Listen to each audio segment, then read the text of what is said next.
ಮಾರಮ್ಮನವರು ತನ್ನ ಭಾವನಾದ ನಂಜುಂಡೇಶ್ವರರನ್ನು ಕರೆಯೋದು ಮೂರು ಮಾತು ಕರೆದು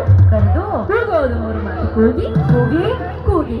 ಕೂಗಿ ಒಂದ್ಸಲ ಜೋರ ಕೂಗಿ ನೋಡಿ ಅಸನಾ ಭಾವ ಭಾವ ಅಸನಾ ಭಾವ